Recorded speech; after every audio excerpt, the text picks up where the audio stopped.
A Toastmaster for a tenth of the score. I'll let him explain to you what that means.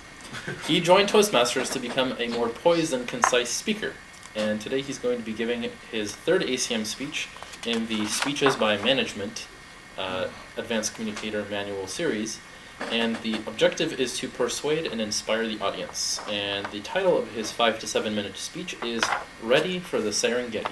Please join me in welcoming him. Thank you so much. By a show of hands, how many of you could adequately say that you are ready, prepared for any event that happens? What I am going to teach you today is how to be ready for anything, or how I like to call it, ready for the Serengeti. Many of you don't know, that's a plains in Africa. It goes down there. If you can catch it on National Geographic, check out the Serengeti. The three basic needs that would make you ready for the Serengeti, or in this case we'll say a natural disaster or a zombie apocalypse, are the basic needs of water, food, that's one, shelter is another, and security. Those three are the umbrella things that I believe you need in order to be ready. And now there are a few other subdivisions, like I mentioned, with like consumables, whether it be water or food. There are other subdivisions. If those are unavailable, being ready and prepared may be very difficult. So I'm going to tell you how to do that. For food or water, what you should definitely have within your home is food and water. I would definitely suggest that you have a water storage. Have a bunch of tap water stored, and also a water filtration system. One thing that I have is called a life straw, in which it is about this big, and it's a filtration system that I can put to contaminated water, whether it be sewer water, salt water, anything, that I can drink it, and it'll filter up 240 gallons. And they're $19, and that could be the difference between life or death. I say this, I'd like to reference Sandy Hook, well not Sandy Hook, but Hurricane Sandy in New York, when when the power went out, people had to survive. And some of those people died, and a lot of those people experienced hardships because they didn't have these things. So keep those type of situations in mind. Also, don't be afraid to have tap water. I would suggest that you get a big gallon or 5-gallon thing, fill it up with tap water, put it in the garage. I personally think you should bury it, because people are going to come looting, as they did in the blackouts of the 1977, 1963, and one more 1950s, I can't remember. But people will loot your stuff, especially if they do have kids or something that they have to provide for. So you bury it. That's just me. Also, I would suggest that you have canned goods. Have canned food, things that don't expire. Think about that. And you'll need to use those, because I'm not sure if you're aware, but grocery stores only keep a 2-week supply because of the shelf life they have to have. It's the window for getting something that you can adequately store in your home is going to be very small. And even then, remember, the power's out. So you can't store it. It's all going to go bad anyway. Do not rely on the grocery stores for your water or food. So I suggest, I think like ravioli, those canned goods are good.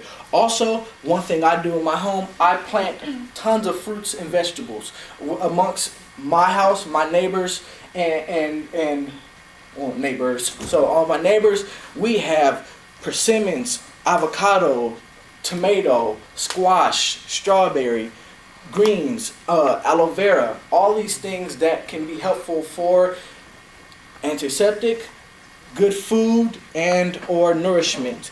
Because I want to remind you, the convenient grocery store is going to be unavailable. It's not going to be available. You won't be married to it. It's going to be non-existent. I'm just playing. But that's what I would definitely suggest for your food and water. Water filtration, a water storage, and food storage. Next, shelter. This is very important. A lot of people, they miss this part when they consider in surviving in a zombie apocalypse. Definitely have a tent. have something. You don't know where you could be. I would suggest having something in your car. Let's just say we had an earthquake here, and it was a horrible earthquake, and you had to survive. I mean, you guys can stay here. I'm not. I have a family I need to get to, and I have all these things that I need to get to, so I'm going to be here. And in my car, I have the ability to survive anywhere you place me. I would suggest that you do that, because the elements will kill you if you don't prepare for them. For instance, I just lost the name of it, but if you sleep on the ground, they will sap the ground itself will sap the warmth from your body, and most people, that's why people die in their sleep, because they don't know this, but I can't remember the scientific term from it. But that's why people suggest it, even if it's grass, even if it's this shirt, you want to have something in between yourself and the ground for your shelter. Also, I would suggest in your homes is having wooden boards to patch up any windows. Let's just say if there was an earthquake and all your windows shattered, and now you have people with access to your home or the elements able to enter your home. If you have wooden boards that you can put up, you can at least secure your perimeter and have some insulation. Have insulation. A lot of good insulation is material you can find in any surplus store. My favorite being Major Surplus on Figueroa and Alondra Boulevard. They have tons of insulation that you can have in any situation, and that's very important in maintaining your core temperature, which you will need to do. Also, as far as your shelter, this will go into security, but have a planned route for evacuation. For instance, if you're here and you need to know how to get home, this is an example of what I mean. This is a map of the South Bay. Now, this is by county, and this is also by streets. And because streets will be blocked off, you'll need something like this to navigate to get to your shelter, because it may not be home. You and your family members may coordinate to, hey, let's go to a rally point and let's meet there. And you all will need something like this. As far as security, it's very important that you're able to secure yourself as far as defense, and also make sure that you're available and connected to the telecommunication systems that may be a health or FEMA situation. An example for this, and which is so important, this is a crank powered flashlight that you can use. If the battery goes out, power goes out, I can always use it and I can have it here. Conveniently, it stopped working. I just found that out today. Glad it's not an emergency, because the light would be unavailable to me. Also, I would suggest something I just purchased is a thermal and crank powered radio, and they're waterproof. They have some with USB ports as far as BlackBerry ports, and they're waterproof. They exist forever. And in the event, a lot of times on the radio AM frequencies, you'll see broadcasts of emergency services. If the power goes out, you can't have access to that. If you have one that's solar powered or crank generated, you can do that and sustain yourself for years on end. Also, make sure that you have self-defense weapons. I personally believe in firearms. For those who do not, there are plenty of non-lethal weapons or self-defense tools that you can use to protect yourself and or your family. One very common one is the spade, which is a World War I trench weapon, and essentially it is a shovel that has a serrated edge on one side and a blade on the other side, and can be used as a trench weapon and self-defense or an actual shovel. These are the things, you have these things, they will guarantee that you have food and water, shelter, and security within your home, and so that way, if all emergency services are unavailable, you can survive a zombie apocalypse. Thank you.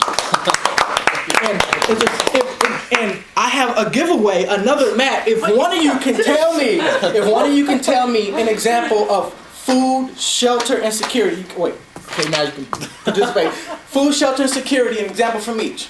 The meal-ready, military-type meals would be one for MRE, yep, meal-ready. MRE. And you said shelter and security? Yep. A tent. Okay. And security, have cash on you. Because ATM machines and everything may not be working. And then people will steal your cash. But yeah. But I get what you're going. But here, as you see, some map or something. This is the county, and I stopped the timer, but I think they're at like 8:50. I know, but this is so poignant. That's good information. I know where I'm going. Give her- Oh yeah.